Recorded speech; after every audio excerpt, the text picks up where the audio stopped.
കർത്താവിന് സ്തോത്രം ചെയ്യുന്നു. ഒരു പ്രാവശ്യം കൂടെ ബോസ്റ്റൺ പ്രയർ ലൈൻ്റെ ഈ മീറ്റിങ്ങിൽ വന്ന് വചനം ഷെയർ ചെയ്യുവാൻ കർത്താവ് നൽകിയ സാവകാശത്തെ ഓർത്ത് സ്തോത്രം ചെയ്യുന്നു. പ്രിയപ്പെട്ട ആൻറ്റി പറഞ്ഞതുപോലെ ബോസ്റ്റൺ പ്രയർ ലൈൻ ഫാമിലിയുടെ ഒരു ഭാഗമായിട്ട് അറിയപ്പെടുന്നതിൽ അങ്ങനെ ഒരു അവസരം എനിക്ക് കിട്ടിയതിൽ ദൈവത്തിന് സ്തോത്രം ചെയ്യുന്നു. അതൊരു വലിയൊരു ഭാഗ്യമാണ്. ഈ കൂട്ടായ്മ അനേകർക്ക് അനുഗ്രഹമായി തീരുന്നുവല്ലോ. ഒരു ചെറിയ വചനം അല്പസമയങ്ങൾ ഈ പ്രഭാതത്തിൽ നമുക്കൊന്നിച്ച് ധ്യാനിക്കാം. കഴിഞ്ഞ ദിവസങ്ങളിലൊക്കെ ഞാൻ ചിന്തിക്കുന്ന, എന്നെ ദൈവം പഠിപ്പിക്കുന്ന, ഞാൻ ദൈവത്തോട് ചോദിക്കുന്ന കുറേ കാര്യങ്ങളാണ് ഇന്ന് പങ്കുവെക്കാൻ പോകുന്നത്. അതുകൊണ്ട് തന്നെ വചനത്തിലേക്ക് പ്രവേശിക്കുന്നതിന് മുമ്പേ ഞാൻ കഴിഞ്ഞ ദിവസങ്ങളിൽ ദൈവത്തിൽ നിന്ന് പ്രാപിച്ചതും പഠിച്ചതും ദൈവത്തോട് ചോദിച്ചതുമായ ഒരു കാര്യങ്ങൾ അതിൻ്റെ ഒരു സംക്ഷിപ്ത രൂപം ഒന്ന് പറയണമെങ്കിൽ മാത്രമേ മുമ്പോട്ടുള്ള വചനത്തിലേക്ക് പ്രവേശിക്കുമ്പോൾ നമുക്കൊരു വ്യക്തത ലഭിക്കത്തുള്ളൂ. നമുക്കറിയാം, ലോകവ്യാപകമായിട്ട് എല്ലാ സ്ഥലങ്ങളിലും ഈവിൾ, തിന്മയ്ക്ക് ഭയങ്കര കട്ടി കൂടുതലാണ്. അത് ഓരോ ദിവസം കഴിയുന്നതോടും തിന്മയുടെ കട്ടി കൂടി വരികയാണ്. ചുറ്റും ഇരുട്ടിന് കട്ടി കുറയുകയല്ല, ഇരുട്ടിന് കട്ടി കൂടിക്കൊണ്ടിരിക്കുകയാണ്.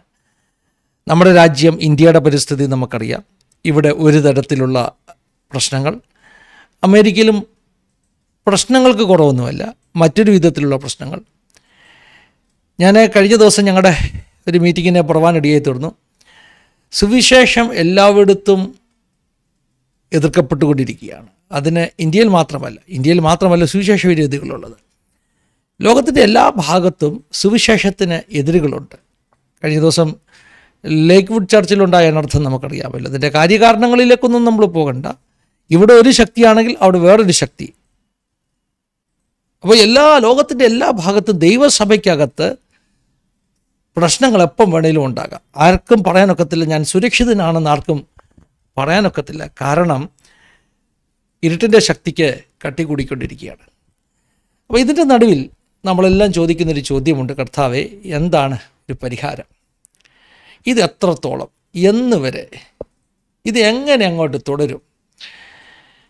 ഈ ചോദ്യം നമ്മുടെ എല്ലാ ഹൃദയത്തിലുണ്ട്. ഞാനും കഴിഞ്ഞ നാളുകളിലൊക്കെ കർത്താവിനോട് ചോദിച്ചു, കർത്താവേ, ഇത് എത്രത്തോളം?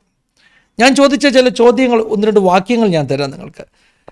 ഞാൻ എടുക്കാൻ ഉദ്ദേശിക്കുന്ന മെസ്സേജിലേക്ക് പ്രവേശിക്കുന്നതിന് മുമ്പ് അതിനൊരു ആമുഖമായിട്ട് ഒരു ഫൗണ്ടേഷൻ ഇടാൻ വേണ്ടിയാണ് ഈ കാര്യങ്ങൾ പറയുന്നത്. കഴിഞ്ഞ ദിവസങ്ങളിൽ പരിശുദ്ധാത്മാവിനോട് സംസാരിച്ച് ഞാൻ പല സ്ഥലങ്ങളിൽ ഈ കാര്യങ്ങൾ പറഞ്ഞു. 2-3 മീറ്റിങ്ങുകളിൽ ദൈവം ഈ കാലഘട്ടത്തിൽ ഈ സീസണിലേക്ക് എന്നെ ഏൽപ്പിച്ചൊരു ദൂത് എന്ന നിലയിൽ അത് ഷെയർ ചെയ്യുവാനിടയായി തീർന്നു. പിന്നെ പരിശുദ്ധാത്മാവ് പഠിപ്പിച്ചുകൊണ്ടിരിക്കുന്നത് കൊണ്ട് അത് ബോസ്റ്റൺ പ്രയർ ലൈനിൽ കൂടെ ഷെയർ ചെയ്യുകയാണെങ്കിൽ കുറച്ചുകൂടെ വൈഡറായിട്ടുള്ള കുറേ ആളുകൾ കൂടെ കേൾക്കുമല്ലോ. പ്രയർ ലൈനിൽ ഒത്തിരി ആളുകൾ കേൾക്കുമല്ലോ, യൂട്യൂബിൽ ഒത്തിരി ആളുകൾ കേൾക്കുമല്ലോ. അങ്ങനെ ഒരു പ്രതീക്ഷയുള്ളത് കൊണ്ട് ചില കാര്യങ്ങൾ പിന്നെയും ഒന്ന് ആവർത്തിച്ച് പറയുകയാണ്. 74-ാം സങ്കീർത്തനമാണ് കഴിഞ്ഞ സൺഡേയിൽ ഞാൻ ചർച്ചിൽ വായിക്കുവാൻ ദൈവാത്മാവ് നിയോഗം നൽകിയത്. 74-ാം സങ്കീർത്തനമാണ്. കഴിഞ്ഞ സൺഡേയിലെ ചർച്ച് വർഷിപ്പിന് ഞാൻ ഈ കാര്യങ്ങൾ പറഞ്ഞിരുന്നു. അപ്പോൾ ആ സങ്കീർത്തനത്തിൽ ചില വാക്യങ്ങൾ ഇങ്ങനെയുണ്ട്. 10-ാം വാക്യം മുതൽ വായിക്കുമ്പോൾ, ദൈവമേ, വൈരി എത്രത്തോളം നിന്ദിക്കും, ശത്രു നിന്റെ നാമത്തെ എന്നേക്കും ദുഷിക്കുമോ? ഇതാണ് നമ്മുടെ ചോദ്യം. കർത്താവ്, ഇതിനൊക്കെ ഒരു അവസാനമില്ലയോ? ഇത് എത്രത്തോളം, എന്ന് വരെ ഇത് നിലനിൽക്കും? ഇതിനൊരു പരിസമാപ്തി ഇല്ലയോ? ഇതിനൊരു പരിഹാരമില്ലയോ? 9-ാമത്തെ വാക്യം, ഞങ്ങളുടെ അടയാളങ്ങളെ കാണുന്നില്ല. നമ്മളിതിൻ്റെ ഇടയ്ക്കൊക്കെ ചില സൈൻസ്, ചില അടയാളങ്ങൾ ദൈവത്തോട് ചോദിക്കും, കർത്താവ്, എനിക്കൊരു അടയാളം തരണം, പക്ഷെ കാണുന്നില്ല. ഞങ്ങളുടെ അടയാളങ്ങളെ കാണുന്നില്ല, യാതൊരു പ്രവാചകനും ശേഷിച്ചിട്ടില്ല. ഇത് എത്രത്തോളം എന്നറിയുവാൻ ആരും ഞങ്ങളുടെ ഇടയിലില്ല. സത്യമല്ലേ? ഞാൻ കഴിഞ്ഞ സൺഡേയിൽ പറഞ്ഞ വാക്കുകൾ ആവർത്തിച്ച് പറയാം. 74-ാം സങ്കീർത്തനത്തിൻ്റെ ആ 2 മുതലുള്ള വാക്യങ്ങൾ വായിക്കുമ്പോൾ നമുക്ക് തോന്നും പ്രവാചകൻ പ്രവചിച്ചത് ഇന്നത്തെ കാലത്തെക്കുറിച്ചാണെന്ന്. തോന്നത്തില്ല. പണ്ട് ബാബിലോൺ വന്ന് ജെറുസലേം ദേവാലയത്തെ തകർത്തപ്പോൾ എഴുതിയ സങ്കീർത്തനം, ആസാഫ് എഴുതിയ ആ സങ്കീർത്തനം അന്ന് എഴുതിയതാണോ എന്ന് നമുക്ക് തോന്നത്തില്ല. പ്രവാസമായിട്ട് ബന്ധത്തിലുള്ള സങ്കീർത്തനമാണെന്ന് തോന്നത്തില്ല. നമുക്ക് തോന്നി ഇത് ഇന്നത്തെ കാലം എഴുതിയതാണെന്ന്. 2-ാം വാക്യം മുതൽ, നീ പണ്ട് സമ്പാദിച്ച നിന്റെ സഭയെയും നീ വീണ്ടെടുത്ത നിന്റെ അവകാശ ഗോത്രത്തെയും നീ വസിച്ചു പോന്ന സിയോൻ പർവ്വതത്തെയും ഓർക്കണമേ. നിത്യ ശൂന്യങ്ങളിലേക്ക് നിന്റെ കാലടി വെക്കണമേ. ശത്രു വിശുദ്ധ മന്ദിരത്തിൽ സകലവും നശിപ്പിച്ചിരിക്കുന്നു. നിന്റെ വൈരികൾ നിന്റെ സമാഗമന സ്ഥാനത്തിൻ്റെ നടുവിൽ അലറുന്നു. അത് ഹിന്ദി ബൈബിൾ എഴുതിയിരിക്കുന്നത് നിന്റെ വൈരികൾ നിന്റെ സഭയ്ക്കകത്ത് അലറുന്നെന്ന. സമാഗമന സ്ഥലം എന്ന് മലയാളത്തിൽ എഴുതിയിട്ടുണ്ടെങ്കിൽ നിന്റെ വൈരികൾ നിന്റെ സമാഗമന സ്ഥലത്തിൻ്റെ, നമുക്കിങ്ങനെ വായിക്കാം, നിന്റെ വൈരികൾ നിന്റെ ആലയത്തിൻ്റെ അകത്ത് അതിൻ്റെ നടുവിൽ അലറുന്നു. ഭീഷണിപ്പെടുത്തുന്നെന്ന് വേണമെങ്കിൽ വായിക്കാം അല്ലേ. അടുത്ത വാക്യം, തങ്ങളുടെ കൊടികളെ അവർ അടയാളങ്ങളായി നാട്ടിയിരിക്കുന്നു. നമ്മൾ കഴിഞ്ഞ ദിവസം വീഡിയോകൾ കണ്ടില്ലേ, പല കൊടികൾ ഇങ്ങനെ നാട്ടുന്നത്. അപ്പോൾ ഈ പ്രവാചകൻ ആസാഫ് ഈ കാലം കണ്ടിട്ടാണോ ഇത് എഴുതിയത്? അടുത്ത വാക്യങ്ങൾ, അവർ മരക്കൂട്ടത്തിന്മേൽ കോടാലി ഓങ്ങുന്നത് പോലെ തോന്നി. ഇതാ അവർ മഴ കൊണ്ടും ചുറ്റിക കൊണ്ടും അതിൻ്റെ ചിത്രപ്പണികളെ ആകപ്പാടെ തകർത്ത് കളയുന്നു. ദേവാലയത്തിനകത്ത് വരുത്തുന്ന അടിച്ചു പൊട്ടിക്കുന്ന അവസ്ഥയാണ് കേട്ടോ. ആലയത്തിനകത്ത് കയറിയിട്ട് എന്ത് ചെയ്യുക? കൈ കിട്ടുന്ന ആയുധം കൊണ്ട് കാണുന്നതല്ല അടിച്ച് തകർക്കുക. അവർ നിന്റെ വിശുദ്ധ മന്ദിരത്തിന് തീ വെച്ചു. തിരുനാമത്തിൻ്റെ നിവാസങ്ങളെ അവർ ഇടിച്ചു നിരത്തി അശുദ്ധമാക്കി. നാം അവരെ നശിപ്പിച്ചു കളക എന്ന് അവർ ഉള്ളം കൊണ്ട് പറഞ്ഞു. ദേശത്തിൽ ദൈവത്തിൻ്റെ എല്ലാ പള്ളികളെയും ചുട്ടുകളഞ്ഞു. പള്ളി ചുട്ടെന്നല്ല എഴുതിയേക്കുന്നത്, പിന്നെന്താ എഴുതിയേക്കുന്നത്? എല്ലാ പള്ളികളെയും. അപ്പൊ എനിക്ക് തോന്നി ഇത് ഭയങ്കര പ്രോഫസിയാന്ന്. ഈ ദൈവത്തിന്റെ വചനത്തിന്റെ ഒരു പ്രത്യേകതയുണ്ട്, ഇത് പാസ്റ്റ് ടെൻസിലാണ് എഴുതിയേക്കുന്നത് അല്ലേ. അപ്പൊ സംഭവിച്ച കാര്യമാണെന്ന് നമുക്ക് തോന്നും, അങ്ങനെയല്ല. വേദപുസ്തകം പഠിപ്പിക്കുന്നവർ ഉപയോഗിക്കുന്ന ഒരു കാര്യമാണ്, ഈ ഇംഗ്ലീഷിൽ ഗ്രാമർ പഠിക്കുമ്പോൾ ടെൻസ് നമ്മൾ പഠിക്കും. ഭൂതകാലം, വർത്തമാനകാലം, ഭാവികാലം, past tense, present tense, future tense. പിന്നെ ടെൻസിൽ തന്നെ കണ്ടിന്യൂസ് ടെൻസ് ഉണ്ട്, പെർഫെക്റ്റ് ടെൻസ് ഉണ്ട് അല്ലേ. പാസ്റ്റ് പെർഫെക്റ്റ് ടെൻസ് എന്ന് പറഞ്ഞാൽ എന്താ? പാസ്റ്റ് പെർഫെക്റ്റ് ടെൻസ് ഞാൻ കുറച്ച് വർഷം ഇംഗ്ലീഷ് ഗ്രാമർ പഠിപ്പിച്ചിരുന്നു. പാസ്റ്റ് പെർഫെക്റ്റ് ടെൻസ് എന്ന് പറഞ്ഞാൽ എന്താ? ഇഫ് അൻ ആക്ഷൻ, ഒരു ആക്ഷൻ കംപ്ലീറ്റഡ് ആണ്, പെർഫെക്റ്റ്ലി കംപ്ലീറ്റഡ് ആണ്, അതാണ് പാസ്റ്റ് പെർഫെക്റ്റ് ടെൻസ്. പാസ്റ്റിൽ പെർഫെക്റ്റ് ടെൻസ് ഉണ്ട്, കാരണം അത് കംപ്ലീറ്റ്ലി അത് നടന്നു കഴിഞ്ഞു. പക്ഷേ വേദപുസ്തകം പഠിപ്പിക്കുന്ന സ്കോളേഴ്സ് പറയുന്നത് വേദപുസ്തകത്തിലെ പ്രവചനങ്ങൾക്ക് വേണ്ടി മാത്രം ഒരു സ്പെഷ്യലായിട്ടൊരു ടെൻസ് ഉണ്ട്, ഒരു ടെൻസ് ഉണ്ട്. ആ ടെൻസിന് പറയുന്ന പേരാണ് പ്രോഫറ്റിക് പെർഫെക്റ്റ് ടെൻസ്. അങ്ങനെ കേട്ടിട്ടുണ്ടോ? ഇംഗ്ലീഷ് ഗ്രാമറിലുള്ളതല്ല കേട്ടോ. വേദപുസ്തകം പഠിപ്പിക്കുന്നവർ പറയാണ് പ്രോഫറ്റിക് പെർഫെക്റ്റ് ടെൻസ് എന്ന് പറഞ്ഞാൽ പ്രോഫറ്റ് പ്രവചിക്കുകയാണ്, ഇത് നടന്നു കഴിഞ്ഞിരിക്കുന്നു, ഇത് ഫ്യൂച്ചറിൽ നടക്കേണ്ടതാ, പക്ഷെ പെർഫെക്റ്റ് ആയി കഴിഞ്ഞു. വേദപുസ്തകത്തിലെ പ്രവചനങ്ങളൊക്കെ പ്രോഫറ്റിക് പെർഫെക്റ്റ് ടെൻസ് ആണ്. നടക്കുന്നതിന് മുമ്പ് നടന്നു കഴിഞ്ഞതുപോലെ പ്രവചിക്കുന്ന പ്രവചനങ്ങൾ. അങ്ങനെ ഒരു പ്രവചനമാണ് 74-ാം സങ്കീർത്തനം. വേദപുസ്തകത്തിൻ്റെ പ്രവചനങ്ങളുടെ ഒരു ശക്തിയാണത് കേട്ടോ. അപ്പോൾ ഈ വചനങ്ങളൊക്കെ വായിച്ചിട്ട് എനിക്ക് തോന്നി ഈ കാലഘട്ടത്തിലെ സഭയ്ക്ക്, അത് ഇന്ത്യയിലെ മാത്രം സഭകൾക്കല്ല, അത് ലേക്ക് വുഡ് ചർച്ച് പോലെയുള്ള ലോകത്തിൻ്റെ എല്ലാ ഭാഗത്തും ഇന്ന് അനർത്ഥങ്ങൾ സംഭവിക്കുന്ന എല്ലാ സഭകളെക്കുറിച്ചുള്ള പ്രവചനമാണ്. രണ്ടാമത്തെ ഭാഗം ഇതിനകത്ത് പറയുന്നു, ഇതിൻ്റെ അവസാനം അറിയാൻ ഒരു പ്രവാചകനുമില്ലല്ലോ. ഇന്നത്തെ സഭ നേരിടുന്ന ഒരു ക്രൈസിസ് ഞാൻ പറയാം. എന്താണെന്നറിയാമോ? വ്യക്തതയുള്ള ശുശ്രൂഷയുള്ള ദൈവദാസന്മാർ കുറവാണ്. നിങ്ങൾ എന്നോടൊരു പക്ഷേ കോൺട്രാഡിക്റ്റ് ചെയ്യുമായിരിക്കും. ഞാൻ ആത്മീക ശുശ്രൂഷയിൽ നിൽക്കുന്നവനാണ്, പക്ഷേ എൻ്റെയും കൂടി ഒരു സങ്കടമാണ് പറയുന്നത്. നമുക്കൊക്കെ ശുശ്രൂഷയുണ്ട്, പക്ഷേ ഈ പറഞ്ഞതുപോലെ ഒരു ചോദ്യം ചോദിക്കട്ടെ. ഞാൻ കഴിഞ്ഞ ദിവസം ഞങ്ങളുടെ ചർച്ചിൽ ഞാനൊരു ക്ലാസ് എടുക്കുമ്പോൾ പറഞ്ഞ കാര്യമാണ്. നിങ്ങളോട് ചോദിക്കട്ടെ, അപ്പോസ്തോലനായ പൗലോസ് ഫസ്റ്റ് സെഞ്ചുറി ചർച്ചിൽ ഉപയോഗിക്കപ്പെട്ട ദേവദാസൻ അല്ലേ? പൗലോസിനെ പോലെ ഒരു രണ്ടാമതൊരു വ്യക്തി ക്രിസ്ത്യൻ ഹിസ്റ്ററിയിൽ എന്തെങ്കിലും വന്നിട്ടുണ്ടോ? ഇല്ല, ഒരിക്കലുമില്ല. പൗലോസ് നമ്മുടെ കാലത്ത് ജീവിച്ച മനുഷ്യനല്ല. പൗലോസ് ഫസ്റ്റ് സെഞ്ചുറിയിൽ നമ്മളെപ്പോലെ ട്രാവലിംഗ് ഫെസിലിറ്റി ഒന്നുമില്ല, നമ്മളെപ്പോലെ കമ്മ്യൂണിക്കേഷൻ ഫെസിലിറ്റി ഒന്നും ഇല്ലാതിരുന്ന കാലത്ത് ഏഷ്യയിലും യൂറോപ്പിലുമൊക്കെ ഓടി നടന്ന് ശുശ്രൂഷിച്ചൊരു മനുഷ്യൻ. ഭയങ്കര ജീവിതാനുഭവം. മിഷണറി യാത്ര എന്നൊക്കെ പറയുമ്പോൾ കടലിലെ ആപത്ത്, കാട്ടിലെ ആപത്ത്, സഹോദരന്മാരുള്ള ആപത്ത്. പൗലോസിനെയൊക്കെ ടെസ്റ്റ് മണിക്ക് വിളിച്ചു കഴിഞ്ഞാൽ നമുക്ക് 2-3 മണിക്കൂർ കൊണ്ടൊന്നും നിർത്താൻ പറ്റത്തില്ല. ദിവസങ്ങൾ പറഞ്ഞാൽ തീരാത്ത ടെസ്റ്റ് മണിയാണ് പൗലോസിൻ്റെ അല്ലേ. ഇവിടെ നമ്മുടെയൊക്കെ ടെസ്റ്റ് മണി എത്ര മാക്സിമം പറഞ്ഞാലും 3 മണിക്കൂർ കൊണ്ട് തീരും. ഞാൻ മനസ്സിലാക്കിയൊരു കാര്യം പറയാം. ദൈവം എന്താ ആഗ്രഹിക്കുന്നതെന്നറിയാമോ? ദൈവം ആഗ്രഹിക്കുന്നത് പൗലോസിനെ പോലെ ഉപയോഗിക്കപ്പെടുന്ന ദൈവദാസന്മാർ ഈ കാലഘട്ടത്തിലും ഉണ്ടാകണമെന്ന്.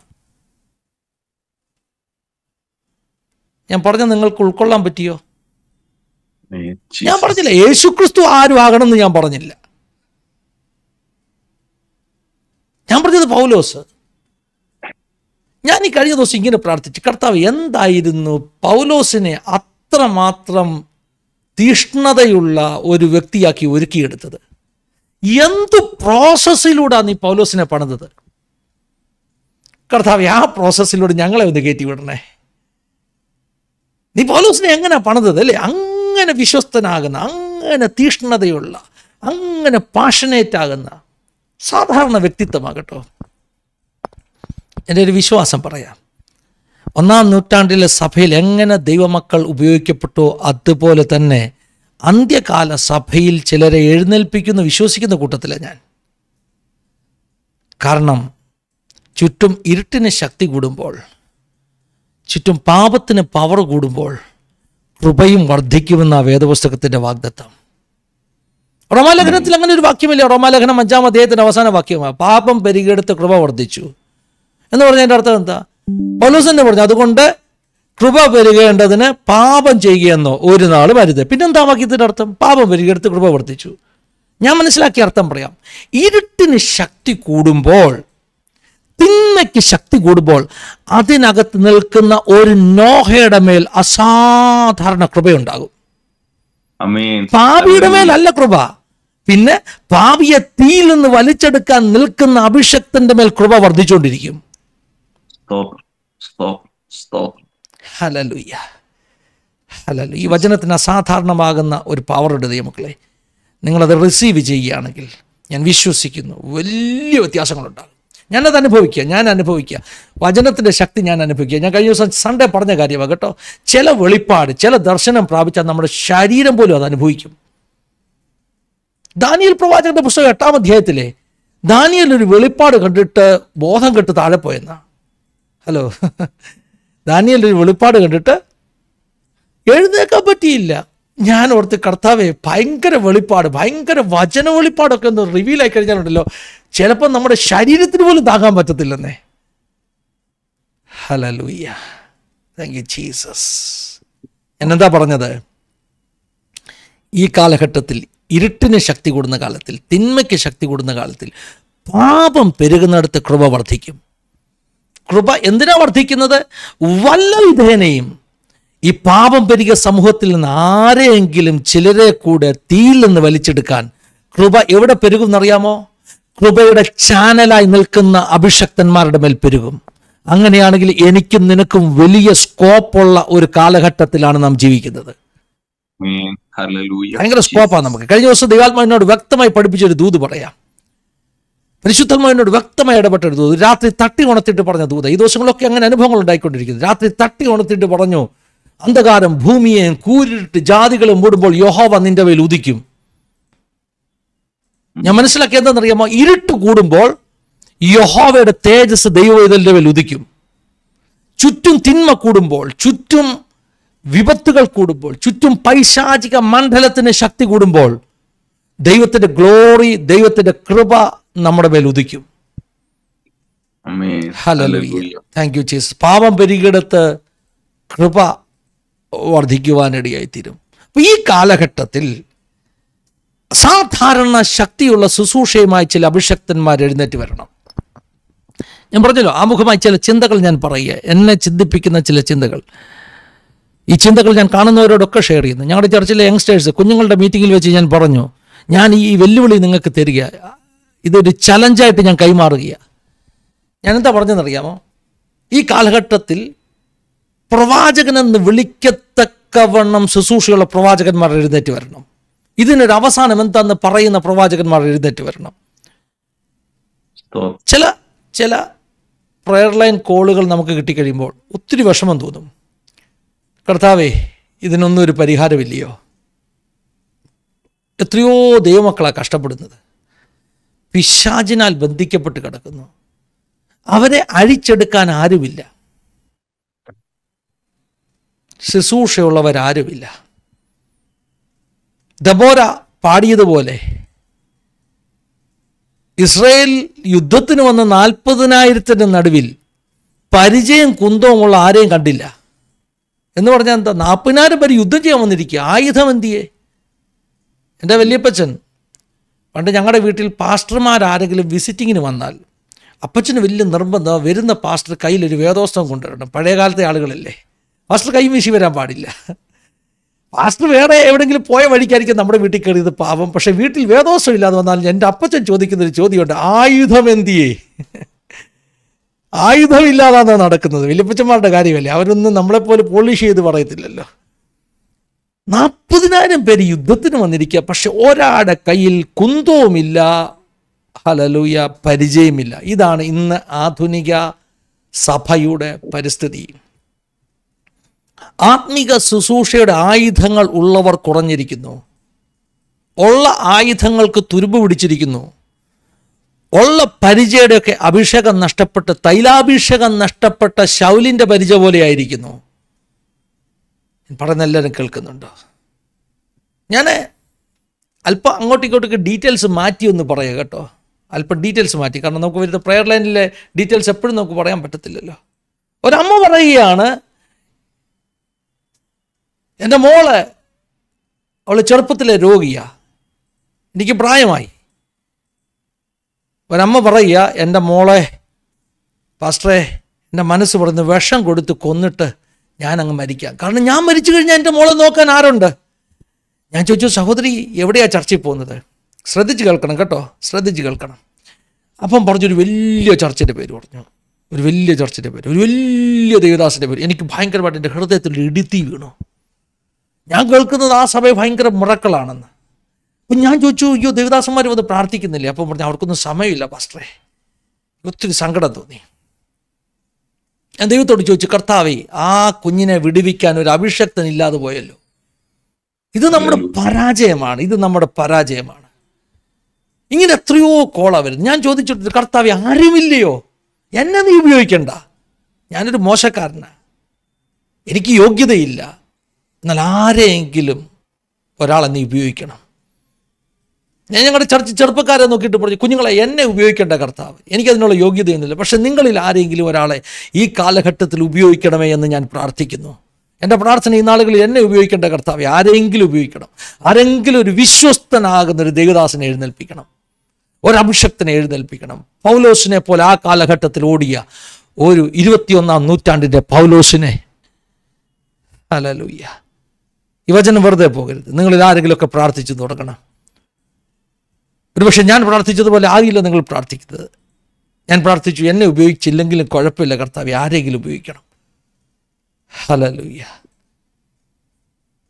കാരണം ജനം അതുപോലെ ബന്ധിക്കപ്പെട്ട് കിടക്കുന്നു, ചുറ്റും ഇരുട്ട. ഇതിൻ്റെ ഇടയിൽ ഹല്ലേലൂയ നമുക്ക് പലതിനും ഉത്തരമില്ലാതെ പോകുന്നു. ദൈവത്തിൻ്റെ സ്തോത്രം. കഴിഞ്ഞ ദിവസം പരിശുദ്ധാത്മാവിനോട് പറഞ്ഞു, മോനെ നീ കണ്ട ആൾക്കൂട്ടമൊക്കെ, നമ്മൾ പറഞ്ഞില്ല അത് വലിയ ചർച്ച, വലിയ വിടുതൽ. എന്നോട് കർത്താവ് പറഞ്ഞു, മോനെ വല്ലപ്പോഴുമൊക്കെ അവിടെ ഒരു സൗഖ്യം നടക്കുന്നുണ്ട്. ഏതാ? ഈ ബെഥസ്ദ കുളക്കരയിൽ ഒത്തിരി രോഗികൾ കിടപ്പുണ്ടല്ലേ, വല്ലപ്പോഴും കുളം അനങ്ങുമ്പോൾ ഒരു സൗഖ്യം നടക്കുന്നുണ്ട്. ആണ്ടിൽ ഒരിക്കലും ഒരു റിവൈവൽ, ആരെങ്കിലും ഒരാൾക്കൊരു സൗഖ്യം. ആ സൗഖ്യം കിട്ടിയ വ്യക്തി പോസ്റ്റർ ബോയ് ആയി. പിന്നെ അവൻ പോസ്റ്ററിൽ പടം വന്നു. പിന്നെ ഈ പോസ്റ്റർ കണ്ടിട്ട് ആളുകളെല്ലാം ഈ ബെഥസ്ദ കുളത്തിൻ്റെ ചുറ്റും തടിച്ചു കൂടിയിരിക്കുക സൗഖ്യത്തിന് വേണ്ടി. എന്നോട് ദയാൽ പറഞ്ഞു, മോനെ നീ കണ്ടത് വിടുവിക്കപ്പെട്ട ജനത്തെയല്ല, സൗഖ്യം കിട്ടാൻ വേണ്ടി ബെഥസ്ദ കുളത്തിൻ്റെ ചുറ്റും കിടക്കുന്നവരെയാണ് നീ കണ്ടത്. ഞാൻ പറഞ്ഞു, നിങ്ങൾ കേൾക്കുന്നുണ്ടോ? ഇന്നത്തെ പല വലിയ ചർച്ചകളിലെ ആൾക്കൂട്ടം ബെഥസ്ദ കുളക്കരയിൽ കിടക്കുന്ന, ഇന്നല്ലെങ്കിൽ നാളെ എൻ്റെ വിടുതലുണ്ടാകുന്ന പ്രതീക്ഷയോട് കഴിയുന്ന ആളുകളാ. ഹല്ലേലൂയ. വല്ലപ്പോഴും കുളം ഇളകുന്നുണ്ട് കേട്ടോ, പക്ഷെ അതല്ല പുതിയ നിയമ ശുശ്രൂഷ. വല്ലപ്പോഴും ദൂതൻ ഇറങ്ങി ഇളക്കുമ്പോൾ ആദ്യം ചാടുന്നവന് കിട്ടുന്ന സൗഖ്യമല്ല പുതിയ നിയമ ശുശ്രൂഷ. ഹല്ലേലൂയ. ഞാൻ ഈ വിഷയം എൻ്റെ ഒരു സ്നേഹിതൻ്റെ ഒരു പാസ്റ്ററോട് ഷെയർ ചെയ്തു. അദ്ദേഹം അത് മറ്റൊരു ദേവദാസനോട് പറഞ്ഞു. ആ ദേവദാസൻ എന്നെ ഫോൺ ചെയ്തിട്ട് പറഞ്ഞു, പാസ്റ്റർ ഈ പറഞ്ഞ കാര്യം ഞാൻ കേട്ടു. അപ്പോൾ എനിക്ക് തോന്നി എൻ്റെ ചില എക്സ്പീരിയൻസ് പാസ്റ്ററോട് ഷെയർ ചെയ്യണം. അങ്ങനെ ദേവദാസൻ എന്നെ ഫോൺ ചെയ്തിട്ട് പാസ്റ്റർക്ക് അറിയാമോ, 10-28 വർഷം മുമ്പ് ഞാനൊരു ക്രൂസൈഡിന് പോയി. ആ ക്രൂസൈഡിന് വെച്ച് ഞാൻ സൗഖ്യമായതാ. ഇന്ന് 10-28 വർഷമായിട്ടും ആ രോഗം എനിക്കില്ല. ചോദിച്ചു പറഞ്ഞു വന്നു, എന്താ കാര്യങ്ങൾ? ക്രൂസൈഡ്. അദ്ദേഹം പറഞ്ഞു, ഒരു ചെറുപ്പക്കാരനാകുന്ന ദൈവദാസൻ കേരളത്തിലാകട്ടോ നടത്തുന്ന ക്രൂസൈഡിൽ അസാധാരണ മിറക്കിൾസ് നടന്നു. അസാധാരണ മിറക്കിൾസ്. വല്ലപ്പോഴും കൊള വളകുകയല്ല, 100 പേര് വന്നാൽ ഒരാൾ സൗഖ്യമാകുകയില്ല. പിന്നെ എന്താ സംഭവിച്ചെന്നറിയാം? അദ്ദേഹം പറഞ്ഞു, കണ്ണ് കാണാത്തവരെല്ലാം എഴുന്നേറ്റിരിക്കുക. കണ്ണിന് കാഴ്ച പ്രശ്നമുള്ളവരെല്ലാം എഴുന്നേറ്റു. ഒരു 50-60 പേര്. അദ്ദേഹം കൈ നീട്ടി പ്രാർത്ഥിച്ചു. എന്നിട്ട് പറഞ്ഞു, സൗഖ്യമായവരെല്ലാം മുന്നോട്ട് നടക്ക്. നിങ്ങൾക്കറിയാമോ, ആ എഴുന്നേറ്റവർ മുഴുവൻ മുന്നോട്ട് നടന്നു. കാരണം എല്ലാവരും സൗഖ്യമായി. Mass healing. ഇത് കേരളത്തിൽ സംഭവിച്ചതാ 10-28 വർഷങ്ങൾക്ക് മുമ്പ്. ഹല്ലേലൂയ. ഈ സൗഖ്യം കണ്ടപ്പോൾ, അടഞ്ഞ കണ്ണുകൾ തുറക്കുന്ന കണ്ടപ്പോൾ ആളുകൾ, ജനക്കൂട്ടം നിലവിളിക്കാൻ തുടങ്ങി. ചിലർ ചാടാൻ തുടങ്ങി, ചിലർ തുള്ളാൻ തുടങ്ങി, ചിലർ സന്തോഷിക്കാൻ തുടങ്ങി. പിന്നെ സംഭവിച്ചത് ആ ക്രൗഡ് മുഴുവൻ ഹീലിംഗാ. ചിലരുടെ കാത് തുറക്കുന്നു. ഈ പാസ്റ്ററുടെ കഴുത്ത്, അദ്ദേഹത്തിൻ്റെ ഒരു പ്രത്യേക ഇഷ്യൂ ആയിരുന്നു, നെർവൽ പ്രോബ്ലം ആയിരുന്നു. അദ്ദേഹത്തിന് കഴുത്ത് തിരിക്കാൻ പറ്റത്തില്ലായിരുന്നു. ദേവദാസൻ സ്റ്റേജിൽ നിന്ന് പ്രാർത്ഥിച്ചു, കഴുത്ത് തിരിക്കാൻ പറ്റാത്തവരുടെ കഴുത്ത് ഓപ്പൺ ആകുന്നു. ഒരു 2 മിനിറ്റ് കഴിഞ്ഞപ്പോൾ പാസ്റ്റർ അറിയാതെ ഒന്ന് കഴുത്ത് തിരിച്ചപ്പോൾ കഴുത്ത് തിരിയുന്നു. 28 വർഷമായി ഇന്ന് ആ രോഗമില്ല. എന്നിട്ട് ദേവദാസൻ എന്നോട് പാസ്റ്റർ ഈ പറയത്തില്ലേ അതുപോലുള്ള ദൈവദാസന്മാർ വരണമെന്ന്. അങ്ങനെ ദൈവദാസന്മാർ കേരളത്തിൽ ഉണ്ടായിരുന്നു. ആ ദേവദാസന്റെ പേര് ഞാൻ പറയുന്നില്ല. പക്ഷെ ഒരു കാര്യം പറയാം, വളരെ യങ് ഏജിൽ അദ്ദേഹത്തിന് അല്പം വഴി തെറ്റിയപ്പോൾ അദ്ദേഹം മരണം വഴി ഈ ലോകത്തിൽ നിന്ന് മാറ്റപ്പെട്ടു. അസാധാരണ ശുശ്രൂഷയായിരുന്നു. സാധാരണ സ്കെയിലിൽ ദൈവം ഉപയോഗിച്ചതാ. എന്നെ ഭയപ്പെടുത്തുന്ന ഒരു കാര്യം പറയാം. ഞാൻ എപ്പോഴും പ്രാർത്ഥിക്കാറുണ്ട് ചെറുപ്പക്കാരായ ശുശ്രൂഷകന്മാർക്ക് വേണ്ടി. തുടക്കം ഒത്തിരി നല്ലതാണ്, തുടക്കം വലിയ ശക്തിയോടെ. പക്ഷെ പലപ്പോഴും പിശാച് അവരുടെ ശുശ്രൂഷയെ ഹൈജാക്ക് ചെയ്ത് കളയുന്നു. കുറച്ച് കഴിയുമ്പോൾ ലോകമോ ജഡമോ പിശാചോ ആരൊക്കെയോ അവരെ കൂട്ടി മറ്റേതെങ്കിലും തൊഴുത്തിൽ കൊണ്ട് കെട്ടിക്കളയുന്നു. അങ്ങനെ പോകാത്ത, എന്തെങ്കിലും വിളിച്ചാൽ അതിൻ്റെ പിന്നാലെ പോകാത്ത യേശുവിൻ്റെ അരുമ ശിഷ്യന്മാർ, വിശ്വസ്തന്മാരാകുന്ന പ്രവാചകന്മാർ, അഭിഷക്തന്മാർ, അപ്പോസ്തലന്മാർ, ഈ കാലഘട്ടത്തിന് 21-ാം നൂറ്റാണ്ടിന്റെ പൗലോസുമാർ ഈ കാലഘട്ടത്തിന് ആവശ്യമാണ്. ഈ കാലഘട്ടത്തിന് ആവശ്യമാണ്. Thank you Jesus. ഹല്ലേലൂയ. ഈ ദിവസങ്ങളിൽ ഞാൻ പ്രാർത്ഥിച്ചുകൊണ്ടിരിക്കുന്ന എൻ്റെ പ്രാർത്ഥനകളുടെ ഒരു ഭാഗം നിങ്ങൾക്ക് ഞാൻ കൈമാറുകയാണ്. നിങ്ങളും പ്രാർത്ഥിച്ചു തുടങ്ങിക്കാട്ടെ. കർത്താവേ, അങ്ങനെ ഒരു തലമുറ എഴുന്നേൽപ്പിക്കണം. ഹല്ലേലൂയ. ഞാൻ പറഞ്ഞു, കർത്താവേ, ഈ കാലഘട്ടത്തിൽ നീ ഇറങ്ങി വരണം, നിന്റെ പ്രവൃത്തി വെളിപ്പെടണം. അന്ധകാരം ഭൂമിയെയും കൂരിട്ട് ജാതികളെ മൂടുമ്പോൾ യഹോവയുടെ വെളിച്ചം ഞങ്ങളുടെ മേൽ ഉദിക്കണം. നീ ഞങ്ങൾക്കായിട്ടൊന്ന് ഇറങ്ങി വരണം. 2 ആഴ്ച മുമ്പ് ഒരു രാത്രി കർത്താവിൻ്റെ ആത്മാവ്, 2 ആഴ്ച മുമ്പല്ല, കഴിഞ്ഞ വീക്കിൽ കർത്താവിൻ്റെ ആത്മാവിനെ പിന്നെയും തട്ടി ഉണർത്തിയിട്ട് ഒരു വചനം പറഞ്ഞു. ഹല്ലേലൂയ. ഈ അടുത്ത ദിവസങ്ങളൊക്കെ അങ്ങനെയുള്ള അനുഭവങ്ങൾ തുടരെ ഉണ്ടായിക്കൊണ്ടിരിക്കുന്നു. ഒരു വചനം പറഞ്ഞു. ഞാൻ നല്ല ഉറക്കക്ഷീണം, ലേറ്റായിട്ടാണ് കിടന്നത്, രാവിലെ എഴുന്നേൽക്കണം. അതുകൊണ്ട് ഞാൻ ഓർത്തു, കർത്താവെ, രാവിലെ എഴുന്നേറ്റ് ഞാൻ ആ വചനം മെഡിറ്റേറ്റ് ചെയ്യാം. കിടന്നങ്ങ് ഉറങ്ങി. പക്ഷേ രാവിലെ എഴുന്നേറ്റപ്പോൾ ആ വചനം അങ്ങ് മറന്നുപോയി. അടുത്ത ദിവസത്തെ ഉപവാസ പ്രാർത്ഥനയിൽ ഇരിക്കുമ്പോഴാണ് കൊടുത്തത്, കർത്താവെ, അത് മറന്നുപോയല്ലോ. അപ്പം എനിക്കറിയാം, ദൈവം ഒരു കാര്യം വെളിപ്പെടുത്തിയാൽ നമ്മൾ മറന്നുപോയാലും കർത്താവ് രണ്ടാമത് വെളിപ്പെടുത്തും. അങ്ങനല്ലേ നെബൂഖദ്നേസർ കണ്ട സ്വപ്നം മറന്നുപോയിട്ട് ദാനിയേലിനെ രണ്ടാമത് വെളിപ്പെടുത്തി. എന്തുകൊണ്ടാണ് വെളിപ്പെടുത്തിയത്? ആ സ്വപ്നത്തിനകത്തൊരു സന്ദേശമുണ്ട്. സന്ദേശമുള്ള സ്വപ്നമാണെങ്കിൽ രണ്ടാമത് വെളിപ്പെടുത്തും കേട്ടോ. ഹല്ലേലൂയ. ദൈവം പറഞ്ഞ ദൂതിൽ എന്തെങ്കിലും സന്ദേശമുണ്ടെങ്കിൽ നമ്മൾ മറന്നുപോയാലും ദൈവം രണ്ടാമത് വെളിപ്പെടുത്തും. അടുത്ത ദിവസം പ്രാർത്ഥന ഇരിക്കുമ്പോൾ ദൈവാത്മാവ് അതേ വചനം എന്നോട് സംസാരിച്ചു. ഇതാ ഇന്നലെ രാത്രി നിന്നോട് സംസാരിച്ചത്. ആ വചനം എന്താണെന്ന് അറിയാമോ? എൻ്റെ ചോദ്യങ്ങൾക്കൊരു ഉത്തരമായിരുന്നു. ഞാൻ ചോദിച്ചു, കർത്താവേ, നിന്റെ ജനം തകർക്കപ്പെട്ട് കിടക്കുന്നു, നിന്റെ ജനം പ്രശ്നങ്ങളിലൂടെ പോകുന്നു, എന്താ കർത്താവേ പരിഹാരം? എല്ലാവരും ശ്രദ്ധിച്ച് കേൾക്കണമേ. പരിഹാരം എന്താണ്? 64-ാം സങ്കീർത്തനത്തിൽ നിന്ന് പരിശുദ്ധാത്മാവ് ഒരു വചനം നൽകി. I am sorry. യെശയ്യാവിൻ്റെ പുസ്തകം 64-ൽ നിന്ന് പരിശുദ്ധാത്മാവ് ഒരു വചനം നൽകി. ഇതാണ് ഈ കാലഘട്ടത്തിൽ നമുക്ക് ആവശ്യം. ഒന്ന് വായിച്ചാട്ടെ, 64-1 മുതൽ. Isaiah chapter 64 verse 1 onwards. അയ്യോ, ജാതികൾ തിരുമുമ്പിൽ വിറയ്ക്കത്തക്കോണം നിന്റെ നാമത്തെ നിന്റെ വൈരികൾക്ക് വെളിപ്പെടുത്തുവാൻ തീയിൽ ചുള്ളി കത്തുന്ന പോലെയും തീ കൊണ്ട് വെള്ളം തിളയ്ക്കുന്ന പോലെയും മലകൾ നിന്റെ മുമ്പിൽ ഉരുകിപ്പോകത്തക്കോണം നീ ആകാശം കീറി ഇറങ്ങി വന്നെങ്കിൽ കൊള്ളായിരുന്നു. ഇതാണ് ദൈവസഭയുടെ പ്രാർത്ഥന. കർത്താവേ, ഇതിന്റെ നടുവിൽ നീ ഒന്ന് ഇറങ്ങി വരണം. എത്ര പേർ പ്രാർത്ഥിക്കും? തീങ്കൽ ചുള്ളി കത്തുന്നത് പോലെ, വെള്ളം തിളച്ചു മറിയുന്നത് പോലെ. പ്രവാചകൻ കാണുകയാണ് കേട്ടോ, ദൈവത്തിൻ്റെ ഒരു മഹത്വം ഇറങ്ങിയാൽ ദേശത്ത് എന്ത് സംഭവിക്കുമെന്ന്. തീയിൽ ചുള്ളി കത്തുന്നത് പോലെ, വെള്ളം തിളച്ചു മറിയുന്നത് പോലെ, കർത്താവേ നീ ഒന്ന് ഇറങ്ങിയെങ്കിൽ കൊള്ളായിരുന്നു. ആമേൻ, ആമേൻ. നിന്റെ നാമത്തെ ജാതികൾ കണ്ടു വിറയ്ക്കേണ്ടതിന്, പരിഹസിക്കുന്നവർ കണ്ടു വിറയ്ക്കേണ്ടതിന്, ചോദ്യം ചെയ്യുന്നവർ കണ്ടു വിറയ്ക്കേണ്ടതിന്, നിന്റെ ദൈവം എവിടെയെന്ന് ചോദിക്കുന്നവർ കണ്ടു വിറയ്ക്കേണ്ടതിന്. ഇത് സഭയുടെ പ്രാർത്ഥനയാ. ഇത് കേവലം യെശയ്യാ പ്രവാചകന്റെ പ്രാർത്ഥനയല്ല, ഇത് ആഗോള സഭയുടെ പ്രാർത്ഥനയാ, ഇത് ഇന്ത്യൻ സഭയുടെ പ്രാർത്ഥനയാ, ഇത് അമേരിക്കൻ സഭയുടെ പ്രാർത്ഥനയാ. കർത്താവേ നീ ഒന്ന് ഇറങ്ങി വരണം. നിന്റെ മുഴുവൻ മഹത്വത്തോടും. ഓ ശകപനരകത്തിൽ. എന്തുകൊണ്ട് യെശയ്യാവേ നീ ഇങ്ങനെ പ്രാർത്ഥിച്ചത്? എന്താണ് സിറ്റുവേഷൻ? നിങ്ങൾക്കറിയാമോ, 74-ാം സങ്കീർത്തനവും 64-ാം അധ്യായം യെശയ്യാവും തമ്മിൽ ഭയങ്കര കണക്ഷനാണ്. എന്താ കണക്ഷൻ എന്നറിയാമോ? 74-ാം സങ്കീർത്തനത്തിൽ എന്താ പറഞ്ഞത്? നിന്റെ ആലയം ചുട്ടരിക്കപ്പെട്ടിരിക്കുന്നു, കൊടികൾ നാട്ടിയിരിക്കുന്നു, അല്ലേ? 74-ാം സങ്കീർത്തനം. 64-ാം സങ്കീർത്തനമായിട്ട് എന്താ ബന്ധം? ഒന്ന് വായിച്ചു നോക്കിക്കേ. 64-ാം അധ്യായം യെശയ്യാവ് ഒന്ന് വായിച്ചു നോക്കിക്കേ. അതിന്റെ 10-ാം വാക്യം മുതൽ 64-10 ലാസ്റ്റ് 3 വാക്യങ്ങൾ. Isaiah chapter 64 verse 10-12. നിന്റെ വിശുദ്ധ നഗരങ്ങൾ ഒരു മരുഭൂമിയായിരിക്കുന്നു, സിയോൻ മരുഭൂമിയും യെരൂശലേം നിർജ്ജന പ്രദേശം ആയിത്തീർന്നിരിക്കുന്നു.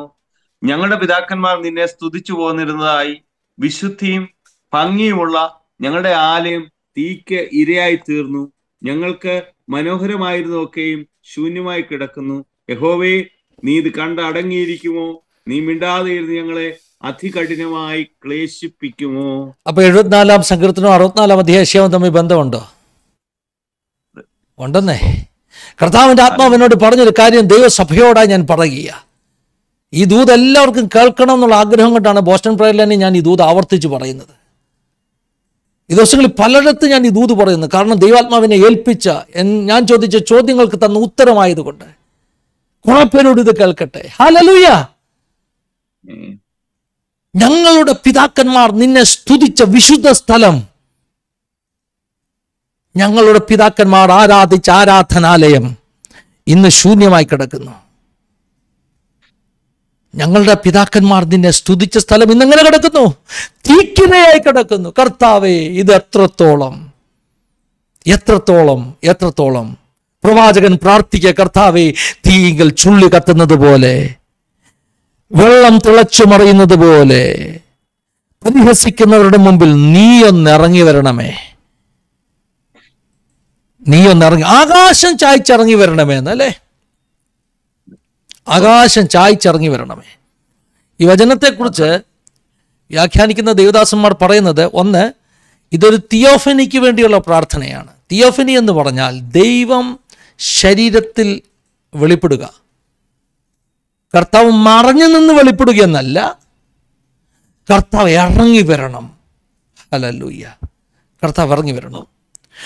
ലോക ചരിത്രത്തിൽ ഇനി ഉണ്ടാകാൻ പോകുന്ന ഏറ്റവും വലിയ തിയോഫനി ഏതാണെന്നറിയാമോ?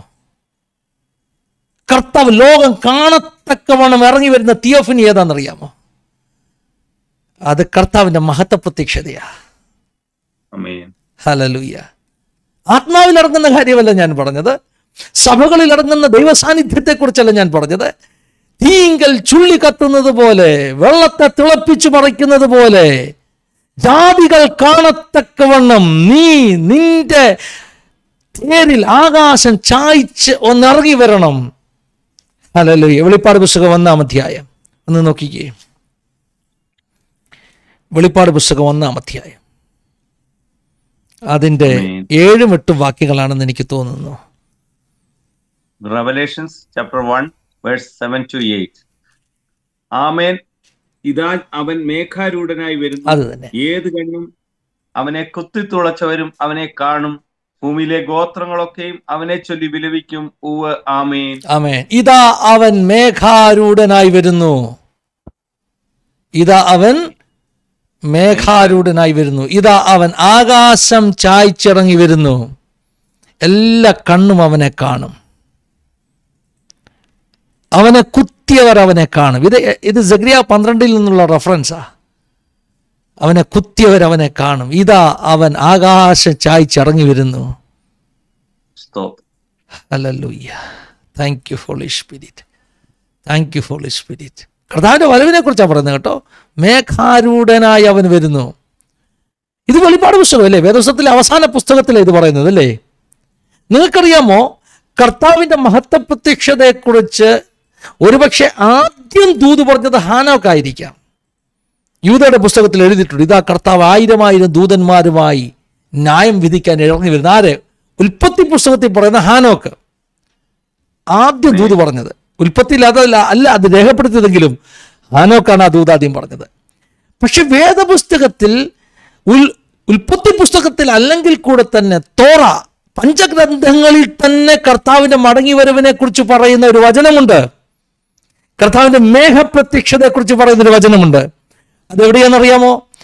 ആവർത്തന പുസ്തകത്തിൻ്റെ 33-ാം അധ്യായത്തിലാണ്. നമ്മൾ ഒരുപക്ഷെ ഇന്ന് വരെ അതിനെ ആ ആംഗിളിൽ നിന്ന് ചിന്തിച്ച് കാണുകയില്ല. പക്ഷേ ഈ വചനവുമായിട്ട് ഭയങ്കര കണക്ഷൻ അതിന്. ഇന്ന് രാവിലെ ഹല്ലേലൂയ കർത്താവ് എന്നെ തട്ടി ഉണർത്തിയത് ഈ വചനവും പറഞ്ഞുകൊണ്ടാണ്. ഇന്ന് രാവിലെ ഞാൻ എഴുന്നേറ്റ് വന്നത് ഈ വചനം പറഞ്ഞതുകൊണ്ടാണ്. ആവർത്തനം. അതുകൊണ്ട് തന്നെയാണ് ബോസ്റ്റൺ പ്രയർ ലൈനിൽ ഈ വചനം പറയാൻ തീരുമാനിച്ചത്. കാരണം ഇന്ന് രാവിലെ പറഞ്ഞെഴുന്നേറ്റ വചനമാണ്. ആവർത്തന പുസ്തകം 33-ാം അധ്യായം 26-ാമത്തെ വാക്യം. Deuteronomy chapter 33 verse 26. യേശുവിന്റെ ദൈവത്തെ പോലെ ഒരുത്തനുമില്ല. നിന്റെ സഹായത്തിനായി അവൻ ആകാശത്തോടെ തന്റെ മഹിമയിൽ മേഘാരൂഢനായി വരുന്നു. ആമേൻ. വെളിപ്പാട് പുസ്തകം എന്താ പറഞ്ഞ? മേഘാരൂഢനായി വരുന്നു. ഇത് പണ്ട് മോശ, അതിനു മുമ്പ് ഹാനോക്ക് പ്രവചിച്ചെന്നുള്ളത് ശരിയാണ്. പക്ഷെ മോശ ഇപ്പോൾ പ്രവചിക്കുകയാണ്, നിന്റെ സഹായത്തിനായി അവൻ മേഘാരൂഢനായി വെളിപ്പെടും. ആമേൻ. വിശ്വാസമുണ്ടോ ദൈവമക്കളെ? എനിക്കും നിനക്കും വേണ്ടി അവൻ ഇറങ്ങി വരുമെന്ന്. എനിക്കും നിനക്കും വേണ്ടി അവൻ ഇറങ്ങി വരുമെന്ന്. ഇതുകൊണ്ട് തീർന്നില്ല. പഴയ നിയമ പ്രവചനങ്ങൾ ഇതുകൊണ്ട് തീർന്നില്ല. ഹബക്കൂക്ക് 3-ാം അധ്യായത്തിൽ ഹബക്കൂക്ക് പ്രോഫറ്റിക് പെർഫെക്റ്റൻസിൽ പറയുന്ന ചില വാചകങ്ങളുണ്ട്. പാറാനിൽ നിന്നും തേമാനിൽ നിന്നും ഇതാ അവൻ വെളിപ്പെട്ടു വരുന്നു. വിഭ്രമരാഗത്തിൽ ആ പാട്ട് തുടങ്ങിയത് കേട്ടോ. പക്ഷെ വിഭ്രമരാഗത്തിൽ തുടങ്ങിയ പാട്ടിന്റെ ഇടയിൽ ഹബക്കൂക്ക് കാണുകയാണ് മേഘത്തേരിൽ ഇറങ്ങി വരുന്നവനെ. എവിടെയാണ്? ഹബക്കൂക്ക് 3-ാം അധ്യായത്തിന്റെ 2ഉം 3ഉം വാക്യങ്ങളൊക്കെയാ. ഹബക്കൂക്ക് 3-ാം അധ്യായത്തിന്റെ 3-ാം വാക്യമാണെന്ന് എനിക്ക് തോന്നുന്നു. Habakkuk chapter 3 verse 3. ദൈവം തേമാനിൽ നിന്നും പരിശുദ്ധൻ പാറാൻ പർവ്വതത്തിൽ നിന്നും വരുന്നു. അവന്റെ പ്രഭ ആകാശത്തെ മൂടുന്നു. അവന്റെ സ്തുതിയാൽ ഭൂമി നിറഞ്ഞിരിക്കുന്നു. ആമേൻ. അവന്റെ പ്രഭ ആകാശത്തെ മൂടുന്നു. ഇത് കർത്താവിന്റെ പ്രത്യക്ഷത ഹബക്കൂക്ക് കാണുകയാണ് കേട്ടോ. പഴയ നിയമ പ്രവാചകന്മാർ പലരും യേശുവിന്റെ മഹത്വ പ്രത്യക്ഷത കണ്ട് പ്രവചിച്ചിട്ടുണ്ട്. ഹല്ലേലൂയ. അവന്റെ പ്രഭ ആകാശത്തെ മൂടുന്നു. സർവശക്തനായവൻ ഇറങ്ങി വരിക. വിഭ്രമരാഗം പാടി മുന്നോട്ട് വന്ന ഹബക്കൂക്ക് തന്ത്രിനാദമായി മാറാൻ കാരണം എന്താണെന്നറിയാമോ? തന്ത്രിനാദത്തോടു കൂടി അവസാനിപ്പിക്കാൻ കാരണം എന്താണെന്നറിയാമോ? വിഭ്രമരാഗത്തിലാണ് തുടങ്ങിയതെങ്കിൽ തന്ത്രിനാദത്തോടെ ആ വചനമുണ്ടല്ലോ, ദൈവം തേമാനിൽ നിന്നും പരിശുദ്ധൻ പാറാൻ പർവ്വതത്തിൽ നിന്നും വരുന്നു. അത് കഴിഞ്ഞിട്ടൊരു സേല ഇട്ടിട്ടുണ്ട്. അത് കഴിഞ്ഞിട്ട് സേല. ഈ തിയോളജിയൻസ് പഠിപ്പിക്കുന്ന ആ സേലയ്ക്ക് ഭയങ്കര അർത്ഥമുണ്ടെന്നാ. സാധാരണ സങ്കീർത്തനത്തിൽ വരുന്നൊരു സേല പോലെ അല്ലത്. ഇതിനകത്ത് ആ സേലയ്ക്ക് ഭയങ്കര അർത്ഥമുണ്ടെന്നാണ് പഠിപ്പിക്കുന്നത്. കാരണം തിയോഫനി, കർത്താവിന്റെ മഹത്വ പ്രത്യക്ഷത പറയുകയാണ്. അവന്റെ മുമ്പിൽ അവന്റെ പ്രഭ ആകാശത്തെ മൂടുന്ന പ്രഭ. വിഭ്രമരാഗത്തോട് തുടങ്ങിയ പ്രവാചകൻ തന്ത്രിനാദത്തോട് നിർത്തണമെങ്കിൽ എന്ത് പറഞ്ഞാൽ നിർത്തിയെന്നറിയാമോ? അത്തിവൃക്ഷം പൂക്കുകയില്ല, മുന്തിരിവള്ളി ഫലം തരികയില്ല, ഗോശാലയിൽ കന്നുകാലി ഇല്ലാതിരിക്കും. എന്നാലും എനിക്ക് സന്തോഷമാണ്. കാരണം ഇവിടുത്തെ അത്തിവൃക്ഷം പൂത്തതോ മുന്തിരിയിൽ ഫലം കിട്ടിയതോ ഗോശാല നിറഞ്ഞതോ അല്ല എൻ്റെ അനുഗ്രഹം. എൻ്റെ കർത്താവ് അവൻ രാജാവാകുവാൻ അവൻ എഴുന്നള്ളുന്ന സമയം വന്നു.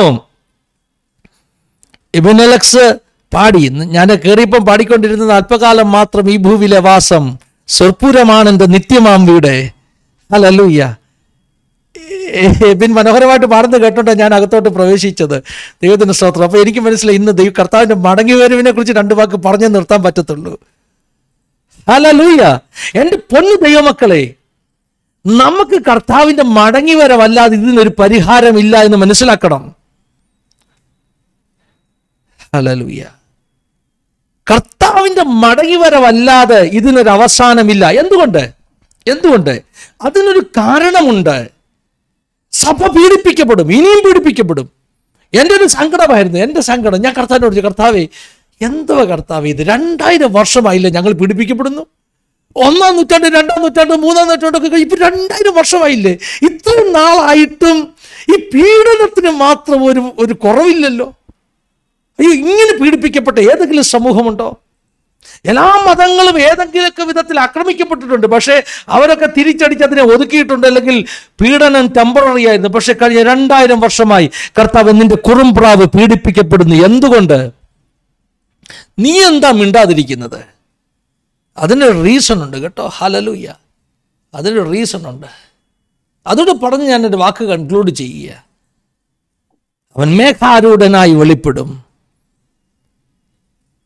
വിഭ്രമരാഗത്തിൽ ആരംഭിച്ചത് തന്ത്രിനാദത്തോട് നിർത്താൻ കാരണം എന്താ?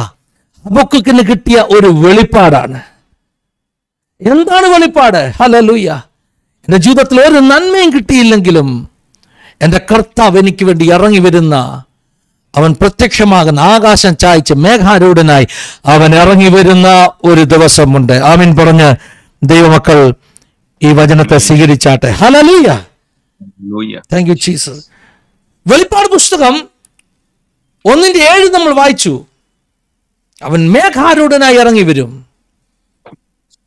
ഈ വാക്യം സത്യത്തിൽ യേശു കർത്താവ് തന്നെ പറഞ്ഞ വാക്യത്തെ കോട്ട് ചെയ്തതാ കേട്ടോ. ഇതാര് പറഞ്ഞതാ? യേശു കർത്താവ്, നമ്മുടെ യേശു തന്നെ പറഞ്ഞ വചനമാ. എവിടെ? മർക്കോസ് സുവിശേഷം 14-ാം അധ്യായം, മാർക്ക് ചാപ്റ്റർ 14. ഓർമ്മ ശരിയാണെങ്കിൽ ഒരു 60-ാം വാക്യത്തിന് ശേഷമാകാം. മർക്കോസ് 14-ന്റെ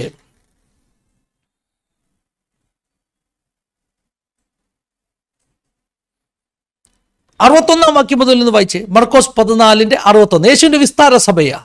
മഹാപുരോഹിതന്മാരും സൻഹദ്രിയും സംഘവും യേശുവിനെ വിസ്തരിക്കുന്ന രംഗമാണ്. ഒന്ന് വായിച്ചേ. Mark chapter 14 verse 61 onwards. അവനോ മിണ്ടാതെയും ഉത്തരം പറയാതെ ഇരുന്നു. ആരെ? യേശു അല്ലേ? ചോദിച്ച ചോദ്യങ്ങൾക്ക് യേശു മിണ്ടാതെയും ഉത്തരം പറയാതെയും ഇരുന്നു. മഹാപുരോഹിതൻ പിന്നെയും അവനോട് നീ വന്യനായവന്റെ പുത്രനായ ക്രിസ്തുവോ എന്ന് ചോദിച്ചു. ഇനി ഒരു നിമിഷം നിർത്തണമേ. ഈ ചോദ്യത്തിന് ഭയങ്കര പ്രാധാന്യമുണ്ട്. മഹാപുരോഹിതൻ ചോദിക്കുകയാണ്, നീ ദൈവപുത്രനായ ക്രിസ്തുവോ, വന്യനായവന്റെ പിതാവായ ദൈവത്തിന്റെ പുത്രനായ ക്രിസ്തുവാണോ നീ? ഇതിൽ നിന്ന് തന്നെ മനസ്സിലാക്കാം മഹാപുരോഹിതന് നല്ല തിയോളജിക്കൽ അണ്ടർസ്റ്റാൻഡിംഗ് ഉണ്ട്. എന്താ തിയോളജിക്കൽ അണ്ടർസ്റ്റാൻഡിംഗ്? ഹല്ലേലൂയ. ഒന്ന്, ക്രിസ്തു ദൈവപുത്രനാണെന്ന് അണ്ടർസ്റ്റാൻഡിംഗ്. ഹല്ലേലൂയ. ക്രിസ്തു ആരാണ്? ദൈവത്തിന്റെ പുത്രനാണെന്നുള്ള അണ്ടർസ്റ്റാൻഡിങ്. അപ്പൊ അവർക്കറിയാം ദൈവത്തിന്റെ പുത്രൻ ഈ ഭൂമി വരുമെന്ന് അവർക്കറിയാം. ദൈവത്തിന്റെ പുത്രൻ ദൈവത്തിന് തുല്യനാണെന്ന് അവർക്കറിയാം. ഹല്ലേലൂയ.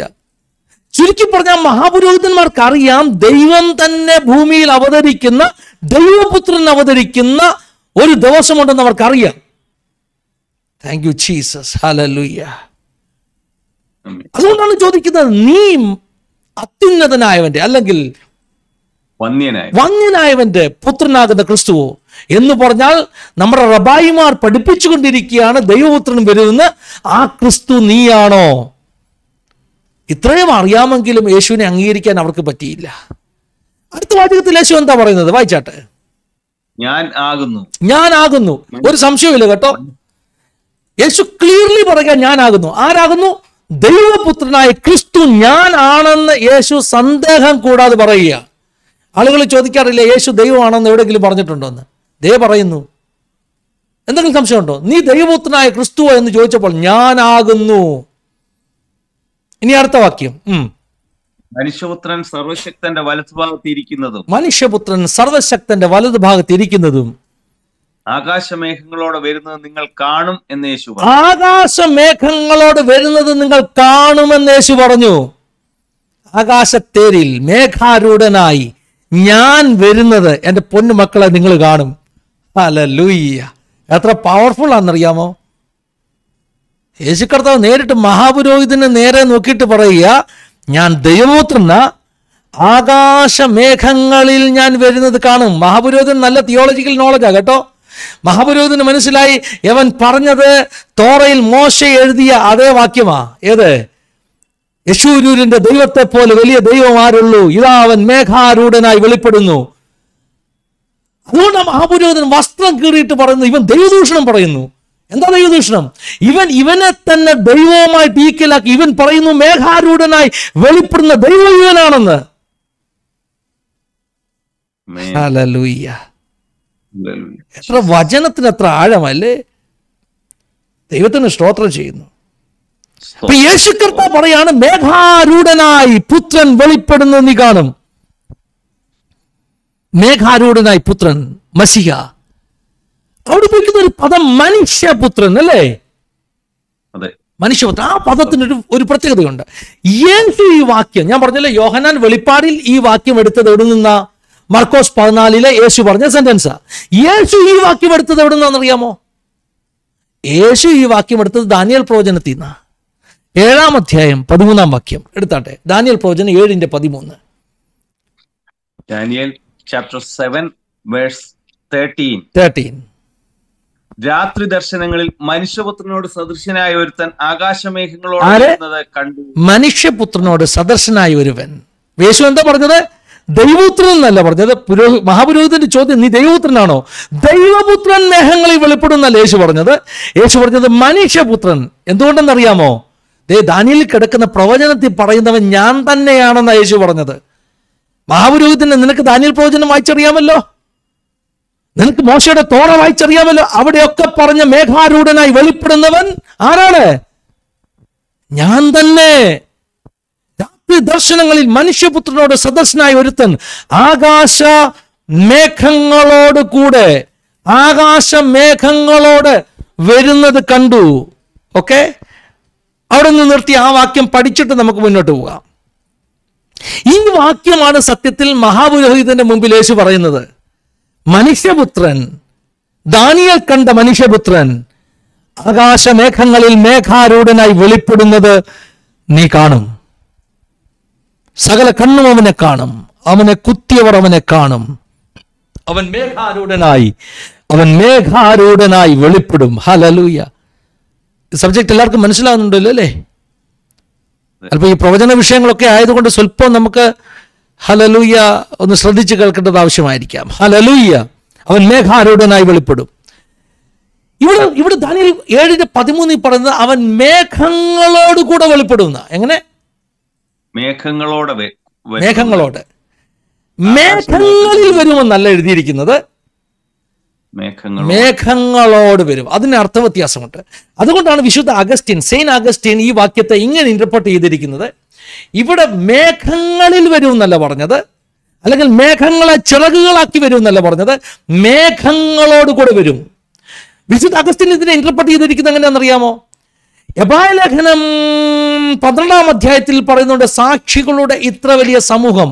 ആ സമൂഹം എന്നുള്ളതിനെ ക്ലൗഡ് എന്നാണ് ഉപയോഗിച്ചിരിക്കുന്നത്.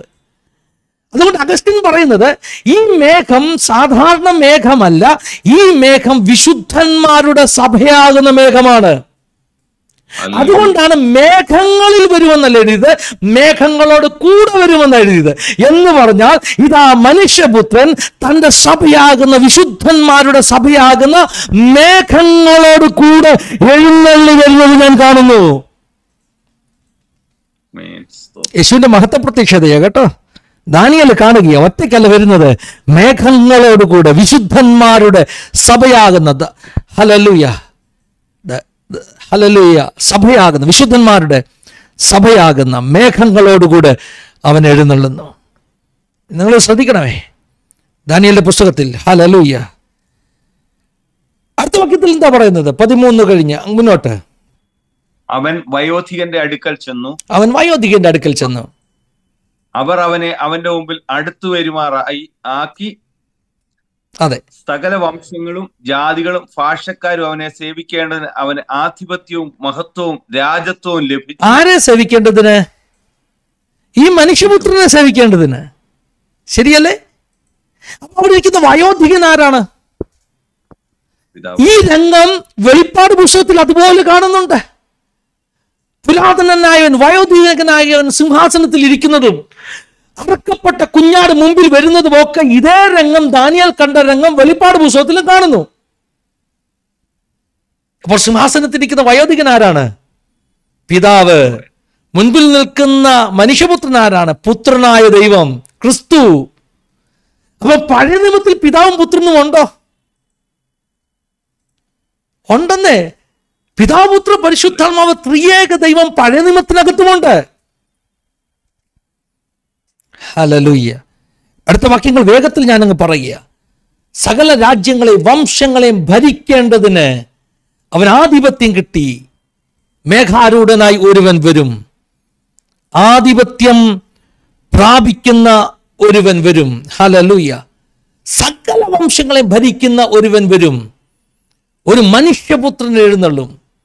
ഇത് പറയുമ്പോൾ ഒന്ന് രണ്ട് കാര്യങ്ങൾ കൂടെ അതിന്റെ പുറകിലോട്ട് ഇറങ്ങി പറഞ്ഞിട്ട് വേണം പറയാൻ. 7-ാം അധ്യായത്തിന്റെ ആദ്യ ഭാഗത്ത് ദാനിയേൽ കാണുന്ന ദർശനത്തിൽ 4 മൃഗങ്ങളെ കാണുന്നു.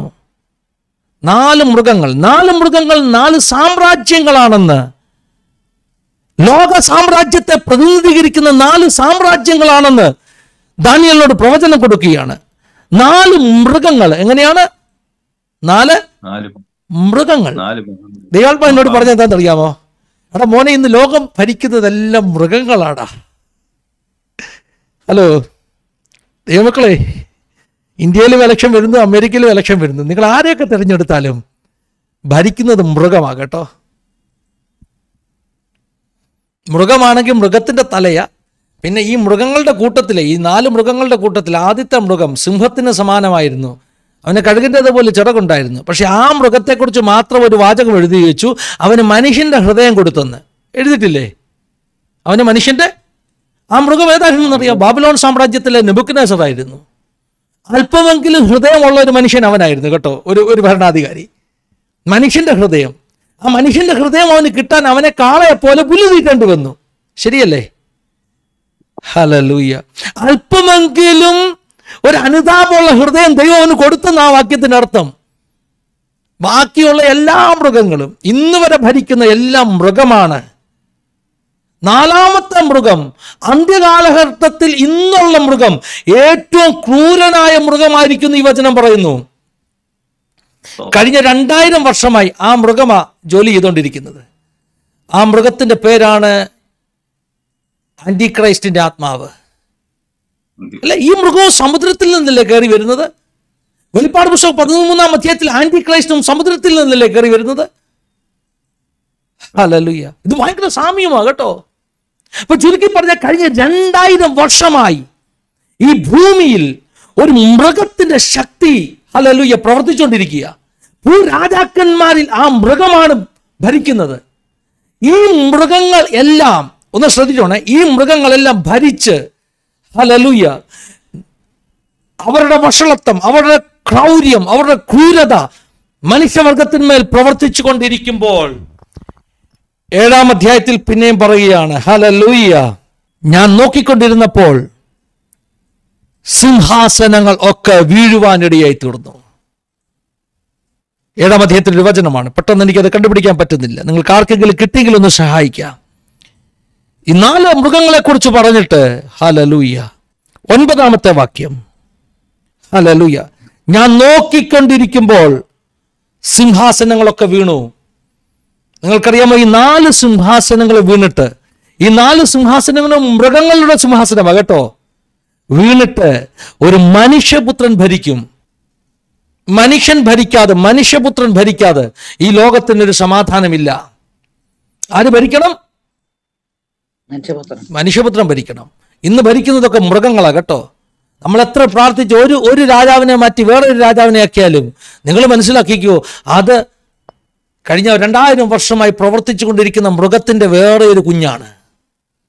ഹല്ലേലൂയ. പരിഹാരം എന്താ? ഈ സിംഹാസനങ്ങളെല്ലാം വീഴും. ഈ സിംഹാസനങ്ങളെല്ലാം വീണിട്ട് മനുഷ്യപുത്രൻ ഹല്ലേലൂയ ഭരിക്കുന്ന ഒരു സമയം വരും. ഒറ്റ ചോദ്യത്തിന് ഉത്തരം കൂടെ കണ്ടെത്തി നമ്മൾ പ്രാർത്ഥിക്കാൻ പോവുകയാണ്. എന്തുകൊണ്ടാണ് ഹല്ലേലൂയ കഴിഞ്ഞ 2000 വർഷമായി സഭ തുടർമാനം പീഡിപ്പിക്കപ്പെട്ടുകൊണ്ടിരിക്കുന്നത്? ഇതിന് അവസാനമില്ലാത്തത് എന്തുകൊണ്ട്? ഹല്ലേലൂയ. 19 വാക്യം മുതൽ വായിക്കാം. 7-ാം അധ്യായത്തിന്റെ 19 മുതൽ.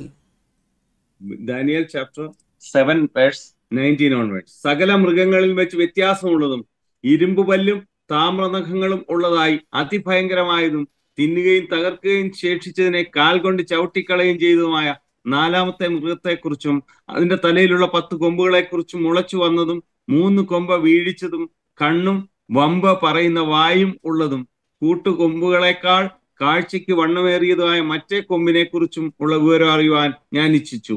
വയോധികനായവൻ വന്ന് അത്യുന്നതനായവന്റെ വിശുദ്ധന്മാർക്ക് ന്യായാധിപത്യം നൽകുകയും വിശുദ്ധന്മാർക്ക് രാജത്വം കൈവശമാക്കുന്ന കാലം വരികയും ചെയ്യുവോളം ആ കൊമ്പ് വിശുദ്ധന്മാരോട് യുദ്ധം ചെയ്ത് അവരെ ജയിക്കുന്നതും ഞാൻ നിങ്ങൾ കണ്ടോ? ഈ കൊമ്പ് വിശുദ്ധന്മാരോട് യുദ്ധം ചെയ്ത് അവരെ ജയിക്കും എന്ന് തുടങ്ങിയതാണെന്ന് അറിയാമോ ഈ കൊമ്പിന്റെ യുദ്ധം? 2 തെസ്സലോനി 2-ാം അധ്യായത്തിൽ പറയുന്ന അധർമ്മത്തിന്റെ മർമ്മം ഇപ്പോഴേ വ്യാപരിക്കുന്നു. 1-ാം നൂറ്റാണ്ടിൽ യേശുവിനെ ക്രൂശിച്ച അതേ ശക്തി, ആന്റിക്രൈസ്റ്റിന്റെ പവർ റോമാ സാമ്രാജ്യത്തിനകത്ത് അല്ലേ? നമുക്കറിയാം 4 സാമ്രാജ്യങ്ങൾ ഏതാണെന്നറിയാം. ആദ്യത്തെ സാമ്രാജ്യം ബാബിലോൺ ആയിരുന്നെങ്കിൽ, 2ാമത്തെ സാമ്രാജ്യം മധ്യ പാർശ്യ സാമ്രാജ്യമായിരുന്നെങ്കിൽ, 3ാമത്തെ സാമ്രാജ്യം ഗ്രീക്ക് ആയിരുന്നെങ്കിൽ, 4ാമത്തെ സാമ്രാജ്യം റോമാ സാമ്രാജ്യമായിരുന്നെങ്കിൽ, റോമാ സാമ്രാജ്യമാണ് 4ാമത്തെ മൃഗം. ആ 4ാമത്തെ മൃഗമാകുന്ന ആ ആന്റിക്രൈസ്റ്റിന്റെ ശക്തിയാണ് റോമാ സാമ്രാജ്യത്തിനകത്ത് പ്രവർത്തിച്ചത്. ആ റോമാ സാമ്രാജ്യമാണ് യേശുവിനെ ക്രൂശിച്ചത്. ആ റോമാ സാമ്രാജ്യത്തിനകത്തെ ശക്തിയാണ് കഴിഞ്ഞ 2000 വർഷമായി സഭയെ പീഡിപ്പിച്ചുകൊണ്ടിരിക്കുന്നത്. എന്നുവരെ പീഡിപ്പിക്കും? അത്യുന്നതന്റെ രാജ്യത്വം ഈ ഭൂമിയിൽ സ്ഥാപിക്കുന്നിടം വരെ ഇരുട്ടിന്റെ ശക്തി, ആന്റിക്രൈസ്റ്റിന്റെ പവർ ദൈവരാജ്യത്തോട് എതിർത്തുകൊണ്ടിരിക്കുകയാണ്. അതുകൊണ്ട് ഞാനൊരു കാര്യം പറയാം, ഇതിനൊക്കെ അവസാനം എപ്പോഴാ? കർത്താവിന്റെ മടങ്ങി വരുവാ. കാര്യം കൂടെ പറഞ്ഞു നിർത്തുക. യേശു കർത്താവ് പറഞ്ഞു ഇതൊക്കെ ഈറ്റുനോവിന്റെ ആരംഭം. എത്ര വർഷം മുമ്പാ പറഞ്ഞത്? 2000. അപ്പൊ ഇപ്പോഴോ? അന്ന് ഈറ്റുനോവിന്റെ ആരംഭമായിരുന്നെങ്കിൽ ഇന്ന് മനസ്സിലാക്കിക്കോ, ഈറ്റുനോവൊക്കെ മാറി ഇപ്പം കംപ്ലീറ്റ് ഡെലിവറിയുടെ ബർത്ത് പാങ്ങിന്റെ ഏറ്റവും മാക്സിമത്തിൽ സഭ എത്തി നിൽക്കുകയാണ്. ഈറ്റുനോവിന്റെ ആരംഭം എന്ന് പറഞ്ഞാൽ എന്താ? ബർത്ത് പാങ് അല്ലേ? പ്രസവ വേദന. അതിന്റെ ആരംഭം എന്ന് പറഞ്ഞാൽ എന്താ? പെട്ടെന്ന് പൂർണ്ണ ഗർഭവതിയായ സ്ത്രീ പറയുന്നു, എനിക്ക് തോന്നുന്നു കേട്ടോ ഒരു ചെറിയ അസ്വസ്ഥതയുണ്ടെന്ന്.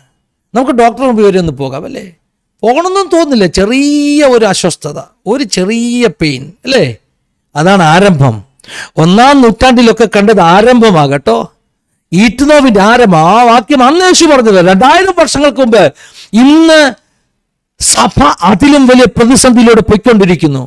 ഒരു ഭാഗത്ത് പാപത്തിന് കട്ടി കൂടുന്നു പോയുള്ളവരെ. സഭാപീഡനത്തെ മാത്രമല്ല ഞാൻ ഉദ്ദേശിക്കുന്നത്, തിന്മയുടെ ശക്തികൾക്ക് കട്ടി കൂടുന്നു.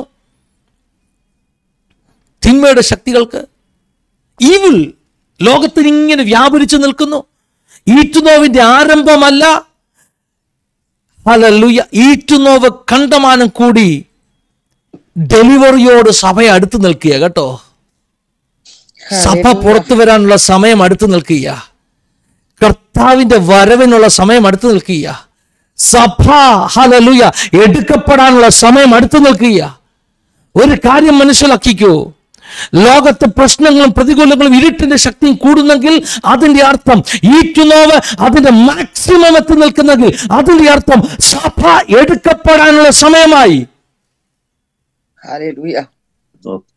നമ്മൾ പ്രാർത്ഥിച്ചാൽ മതി, ഇതെല്ലാം മാറുമെന്നൊന്നും കള്ളത്തരം പറയാൻ എനിക്ക് പറ്റത്തില്ല. അങ്ങനെ വ്യസനിപ്പിക്കുന്ന അല്ലെ ആശ്വാസകനാകാനൊന്നും എനിക്ക് പറ്റത്തില്ല. സത്യം പറഞ്ഞാൽ സഭയ്ക്ക് ഒറ്റൊരു പ്രാർത്ഥനയുള്ളിനിയും, ആമീൻ കർത്താവേ നീ വേഗം വരണം. ആമീൻ കർത്താവ് നീ വേഗം വരണം. തടുക്കുന്ന പരിശുദ്ധാത്മാവ്, തടുക്കുന്ന സഭ ഒരിക്കൽ ഭൂമിയിൽ നിന്ന് മാറ്റപ്പെട്ട് കഴിഞ്ഞാൽ ആ ധർമ്മത്തിന്റെ മർമ്മം അതിന്റെ മുഴുവൻ ശക്തിയോടുകൂടെ പ്രവർത്തിക്കാൻ പോകുക. ഹല്ലേലൂയ. Thank you Jesus. എത്ര പേർ കേൾക്കുന്നുണ്ട്? നാം ജീവിക്കുന്നത് അന്ത്യകാലത്താണെന്നറിയുക. അന്ത്യകാല സഭയെ രണ്ട് കാര്യങ്ങൾ പ്രാർത്ഥിക്കുക. ഒന്ന്, ഈ അന്ത്യകാലത്ത് ഒരു അവസാനവട്ട കൊയ്ത്തിനായിട്ട്, ഒരു അന്ത്യനൂറ്റാണ്ടിൽ, അന്ത്യകാലമാണെന്ന് പറഞ്ഞുകൊണ്ട് ഉഴപ്പണം എന്നല്ല, അന്ത്യകാലമായതുകൊണ്ട് അവസാന ശ്രമം എന്ന നിലയിൽ ചിലരെ കൂടെ തീയിൽ നിന്ന് വലിച്ചെടുക്കാൻ ഒരവസാന ശ്രമം എന്ന നിലയിൽ അസാധാരണ ശുശ്രൂഷയോടെ നമുക്ക് എഴുന്നേറ്റ് വരാം. രണ്ട്, ഹല്ലേലൂയ, ആമീൻ കർത്താവെ വേഗം വരണമേ എന്ന് പറഞ്ഞ് കർത്താവിന്റെ വരവിനെ ഒന്ന് ബന്ധപ്പെടുത്താം. വേണ്ടേ? ബന്ധപ്പെടുത്തണ്ടേ? വചനം ഏതാ പറയുന്നത്? കർത്താവിന്റെ വരവിനെ ബന്ധപ്പെടുത്തണം. നമ്മൾ ബന്ധപ്പെടുത്തുന്നില്ലെന്ന് എനിക്കൊന്ന്. നമ്മൾ ഒരു കർത്താവ് കുറച്ച് കഴിഞ്ഞ് വന്നാൽ മതി കേട്ടോ, കുറച്ചുകൂടെ എനിക്ക് ഭൂമി ജീവിക്കണം കേട്ടോ. ഹല്ലേലൂയ. ബന്ധപ്പെടുത്തുക, സുവിശേഷം അറിയിക്കുക, കർത്താവിന്റെ വരവിനെ ബന്ധപ്പെടുത്തുക. എത്ര പേർ ഈ വചനത്തിന് മുമ്പിൽ സമർപ്പിക്കും? ഇതാ അവൻ മേഘാരൂഢനായി വെളിപ്പെടും. ഹല്ലേലൂയ. അവനെ കുത്തിയവർ അവനെ കാണും. തീയിൽ ചുള്ളി കത്തുന്നത് പോലെ, വെള്ളം ഇളകി മറിയുന്നത് പോലെ അവൻ എനിക്ക് നിങ്ങൾക്ക് വേണ്ടി വെളിപ്പെടുന്ന കാലം അടുത്തു വന്നിരിക്കുക. എത്രത്തോളം? മണവാട്ടി സഭയുടെ ചോദ്യമാണ് എത്രത്തോളം? സഭയും ആത്മാവും ഒന്ന് ചേർന്ന് പറഞ്ഞാട്ട്, ആമീൻ കർത്താവേ നീ വേഗം വരണമേ. അല്പകാലം മാത്രമേ ഉള്ളൂ നമ്മുടെ ഈ ഭൂമിയിലെ വാസം കേട്ടോ. ഹല്ലേലൂയ. സുർപൂരമാണ് നമ്മുടെ നിത്യമാം വീട്. ഹമഷൽ ഖമന. ഹല്ലേലൂയ. മൽക്കീയുടെ കഥൽക്ക് പ്രാർത്ഥിച്ചാട്ട് മക്കളെ, ആമീൻ പറഞ്ഞ സ്വീകരിച്ചാട്ട് ഈ വചനം. കർത്താവിനെ സ്തുതിച്ചാട്ടെ. കർത്താവിന്റെ വരവ് കേൾക്കുമ്പോൾ സ്തുതിക്കുന്ന അത്രയും ബാക്കി ഒന്നും കേൾക്കുമ്പോൾ സ്തുതിക്കരുത്. കർത്താവിന്റെ വരവിനെ കുറിച്ച് കേൾക്കുമ്പോൾ സ്തോത്രം പറയുന്ന അത്രയും വേറെ ഒരു പ്രോമിസ് കിട്ടിയാലും സ്തോത്രം പറയരുത്. വേറെ പ്രോമിസ് കിട്ടിയാൽ സ്തോത്രം പറയരുതെന്നല്ല ഞാൻ പറഞ്ഞത്. പക്ഷെ യേശുവിന്റെ വരവിനെ കുറിച്ച് പറയുമ്പോൾ ഹല്ലേലൂയ, തൊഴുത്തിൽ നിന്ന് പുറപ്പെടുന്ന പശുക്കിടാക്കളെ പോലെ നീ തുള്ളിച്ചാടി ഹല്ലേലൂയ ഹല്ലേലൂയ സ്തുതിച്ചോണം, ആരാധിച്ചോണം. അതല്ലാതെ സഭയ്ക്ക് ഒരു പരിഹാരമില്ല. കർത്താവായ യേശു ക്രിസ്തുവിന്റെ വരവല്ലാതെ സഭയ്ക്കൊരു ശബത്തില്ല, ഒരു വിശ്രമമില്ല. നമുക്കൊരു ശബത്തനുഭവം ശേഷിച്ചിട്ടുണ്ട്. അത് കർത്താവിന്റെ മടങ്ങിവരവും അവന്റെ രാജ്യത്വവുമാണ് നമുക്ക് ശേഷിച്ച ശബത്തനുഭവം. അതല്ലാതെ നമുക്കൊരു ശബത്ത്, നമുക്കൊരു വിശ്രമമില്ല കേട്ടോ. ഇന്നല്ലെങ്കിൽ നാളെ ഓരോ പുതിയ ശക്തികൾ പീഡിപ്പിച്ചുകൊണ്ടിരിക്കും. പക്ഷെ സഭയുടെ പ്രാർത്ഥന, കർത്താവേ ഞങ്ങൾക്കൊരു വിശ്രമം തരണം, നീ മടങ്ങി വരണം. കർത്താവേ ഈ വചനത്തിന് മുമ്പിൽ ഞങ്ങളെ ഏൽപ്പിക്കുന്നു. മറ്റെന്തിനേക്കാൾ അധികമായി നിന്റെ വരവിനെ ബന്ധപ്പെടുത്തുവാൻ, നിന്റെ വരവിനായി ഒരുങ്ങുവാൻ ഞങ്ങളെ സഹായിക്കണം. വിശുദ്ധിയെ തികച്ചുകൊണ്ട് ഒരുങ്ങി നിൽക്കാൻ ഞങ്ങളെ സഹായിക്കണം. വിശുദ്ധിയെ തികച്ചുകൊണ്ട് ഒരുങ്ങി നിൽക്കാൻ ഞങ്ങളെ സഹായിക്കണം. 1 യോഹന്നാൻ 3-ാം അധ്യായം പറയുന്നു, കാൺമീൻ നാം ദൈവമക്കൾ എന്ന് വിളിക്കപ്പെടുവാൻ പിതാവ് എത്ര വലിയ സ്നേഹം നമ്മുടെ മേൽ പ്രകടമാക്കി. നാം എന്താകുമെന്ന് ഇതുവരെ നാം അറിഞ്ഞിട്ടില്ല, പക്ഷെ നാം അവനെ പോലെ ആകും എന്ന് പറഞ്ഞാൽ അവന്റെ മഹത്വം നാം ധരിക്കും, അവന്റെ ഗ്ലോറി നമുക്ക് കിട്ടും. പക്ഷെ അടുത്ത വാക്യത്തിൽ യോഹന്നാൻ എന്താ പറഞ്ഞെന്നറിയാമോ? അതുകൊണ്ട് നാം അവനെ പോലെ വിശുദ്ധരാകണം. ദൈവമക്കൾ, നാം ഇവിടെ ഭൂമിയിൽ ജീവിക്കുമ്പോൾ അവനെ പോലെ വിശുദ്ധരാകാൻ ശ്രമിച്ചാൽ, അവൻ വരുമ്പോൾ, അവൻ പ്രത്യക്ഷനാകുമ്പോൾ നാം അവനെ പോലെ മഹത്വം ധരിക്കും. ഒന്നുകൂടെ ഞാൻ ആവർത്തിക്കാം. ഇവിടെ അവനെ പോലെ വിശുദ്ധനാകാൻ ശ്രമിച്ചാൽ അവിടെ അവനെ പോലെ മഹത്വം നാം പ്രാപിക്കും. അവന് സമന്മാരാകും. വിശുദ്ധിയെ തികയ്ക്കാമോ? തന്നെത്താൻ ഒരുക്കുവാൻ തയ്യാറാണോ? പ്രാർത്ഥനയിൽ ഒരുക്കുവാൻ, വിശുദ്ധിയിൽ ഒരുക്കുവാൻ, തന്നെ വെടിപ്പാക്കുവാൻ തയ്യാറാണോ? സഭയെ, മണവാട്ടി സഭയെ, നമ്മുടെ പ്രതീക്ഷയും പ്രത്യാശയും യേശുവിന്റെ മടങ്ങി വരവാണ്. കർത്താവെ ഞങ്ങളെ സമർപ്പിക്കുന്ന കർത്താവെ, പ്രേരണയിലൂടെ യൂട്യൂബിലൂടെ ഒക്കെ കർത്താവെ, ഈ സൂം മീറ്റിംഗിലൂടെ ഈ വചനം കേൾക്കുന്ന ഓരോ നിന്റെ മക്കളെ ബ്ലെസ് ചെയ്ത് പ്രാർത്ഥിക്കുന്നു.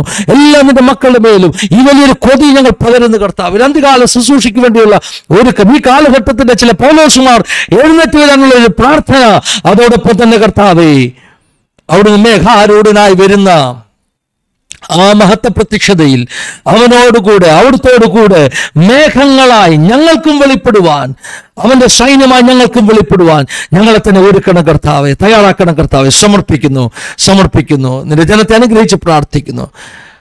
ആശ്വാസങ്ങൾ വേണ്ടവർക്ക്, വിടുതലുകൾ വേണ്ടവർക്ക്, സൗഖ്യങ്ങൾ വേണ്ടവർക്ക് വചനം പ്രസംഗിച്ച അധികാരം നിമിത്തം യേശുക്രിസ്തുവിൻ നാമത്തിൽ എല്ലാ സമാധാനവും മാറിപ്പോകട്ടെ, എല്ലാ രോഗാത്മാക്കളും മാറിപ്പോകട്ടെ, എല്ലാ പൈശാചിക ബന്ധനങ്ങളും അഴിയട്ടെ. ദൈവിക വിടുതൽ ഇപ്പോൾ തന്നെ വ്യക്തികളുടെ മേൽ, കുടുംബങ്ങളുടെ മേൽ, ദേശത്തിന്മേൽ വെളിപ്പെടട്ടെ. അങ്ങനെ സംഭവിച്ചിരിക്കൽ സ്തോത്രം, യേശുക്രിസ്തുവിൻ നാമത്തിൽ തന്നെ. ആമേൻ, ആമേൻ, ആമേൻ, ആമേൻ. എല്ലാവരും അനുഗ്രഹിക്കട്ടെ. സമയം അനുവദിച്ചെന്ന പ്രേയർ ലൈൻ്റെ എല്ലാ ഭാരവാഹികൾക്കും നന്ദി പറയുന്നു. God bless you all. ദൈവം എല്ലാവരെയും അനുഗ്രഹിക്കട്ടെ. സ്തോത്രം.